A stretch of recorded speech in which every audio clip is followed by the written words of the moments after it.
Okay, in this circuit, I'm just going to show you a design to convert 12 volts DC to 100 volts quite easily, actually. It's just a multivibrator here. I think it's got a little protection diode or something here. I wasn't the original designer, but although the original design had errors, I had to fix them and I had to fine tune this one. So, and plus it didn't have the value of the coil. So I kind of played around with the values in the simulator, and the simulator is limited to sort of the upper limit of the audio frequency, but my best results seem to come uh, at around, with these values here, around almost 1,000 hertz, which is kind of low. I'd like it above audio in case you have any of the circuits that might cause some interference.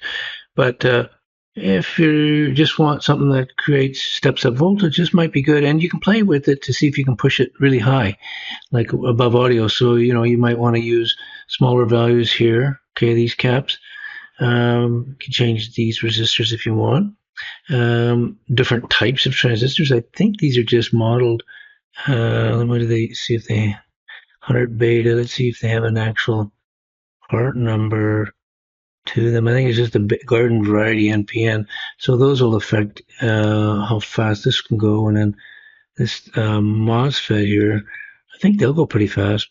So, just use good transistors and you might be able to get, better results than I got. But I got good results. It's just, um, I'd like it to go at higher frequency. So now here, I got 100 volts coming out of here, 12 going in, right? This is the oscillation frequency. It's almost 1,000 hertz. And how the circuit works just feeds the, this is the multivibrator here. It's feeding the signal into this MOSFET. So it's telling the MOSFET to close and then charges up this coil. So on one of the pulses of the clock from this multivibrator, it'll tell this thing to saturate, and it'll charge the coil. And then, of course, when the pulse falls from here, it'll open up and it'll dump that. This will become open. It'll dump that charge into this capacitor here, and this is just a load resistor. Okay. So it goes through the diode to only allow the positive voltage through here. Now, what this diode does is, if we click open here and edit that diode, I've selected this to be 100 volts, you see? And by doing that, that's where we get this 100. Now I can put it to any voltage. Let's say we go down to 50. Okay, that's a 50 volt Zener now. Now we'll hit OK. And I will do this, because whenever I change that, I think I have to stop this, reset it, and then run it again. And there you can see the voltage is coming up. It's 50 now already. And so what it is doing, once this gets to 50, this output line, it'll drop enough voltage that it'll forward bias this transistor. So there'll be about 0.7 volts here now once this is turned on, because that's the base emitter amount. So it'll be 0.7 here to here, and then that'll saturate this. It'll short this out sort of, and then that'll block this oscillator from pumping anything through here, or even kill it. I'm not sure, but it'll stop it from going on. So now when this is not turned on, this is open, right? And so the voltage slowly starts to fall because of the load resistance. So now the voltage is going down a bit. Instead of being too high, it's going to start to go too low. And then once it's too low, well, this will open up again and then it won't block this. This will start coming through again. It'll turn this on, and the cycle repeats itself. It now charges up the coil, and then on the next low pulse, it opens up the coil, charge dumps, goes in here. So that's how that works. And again, you can change this to suit your needs. I would recommend, since I'm using a simulator here, it's called Falstad.com/circuit. The simulation is pretty slow, even on the fastest amount. So when I stop it and reset it and then run, you'll see it takes a while for that voltage to come up on the output, right? And actually, it was worse when I use a bigger cap. And I recommend using about 1,000 microfarads here. And I don't have a lot of load resistance, only 10K, your circuit probably draw is going to be probably lower. I don't know how low we can actually go. I'm not sure how accurate this simulator is. But with a bigger cap, it'll be able to handle lower, but it takes too long for simulation. So in the real world, it'll happen fast, but in the simulator, everything's happening kind of slow. And this is just a free simulator anyone can use, falstad.com/circuit, and you can go ahead and draw this up in there. It's free to use. You can actually free to download it, and then you can test this out if you want. Just enter these same values in. But that's all there's to it, really. So go ahead and try that out the simulator.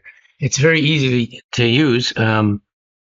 So if I can show you, I'm just gonna, because when you go to the page, you're just going to this part, copy this, and normally you'll come here to the simulator, and this is what you'll see. You'll see this default circuit they have. Well, and there's some tutorials here, and you can download. There's a downloadable version here. Offline versions.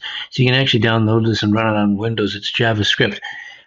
So anyway, if you let's say you wanted to change, you can analyze this circuit simply by switching this.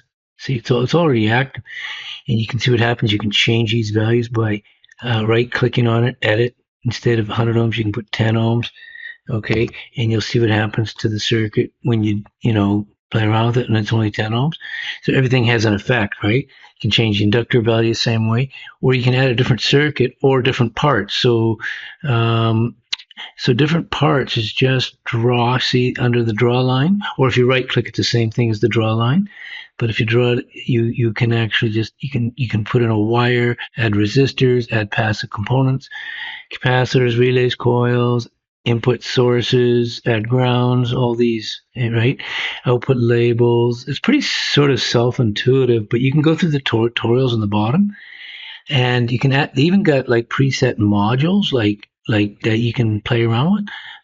Like for instance, you've got timers, square wave generator. Okay, you can click that and watch what happens. The whole thing changes, right? And so you can change all these values, and you'll get different things out. Of course, this simulator really isn't good for really high frequency. I don't think, at least not the scope part of it. The other part I don't know. Like, will it actually work if you're just doing something at really high frequency RF? Yeah, it might, but the scope will not really be usable from my experience. So now, let's say you want a bigger view of this. We'll just go down here where it says full screen. See where it says full screen? Click on that, and it actually takes you to another link. It actually opens up to this link, and now you get the full screen. And again, if I just wanted to add something else in here, like op amps or capacitance multiplier. Okay, that's what like you can play with these circuits, see what they do. So anyway, I just want to show you my basic circuit here for the DC-DC converter, and I hope this can help someone. Again, I'm not an expert in this design. I've done some other different DC converters, more elaborate and probably better than this one, but this is good for maybe a lot of applications that if you want simplicity and just want to start learning how these things work. All right. Thank you very much for watching.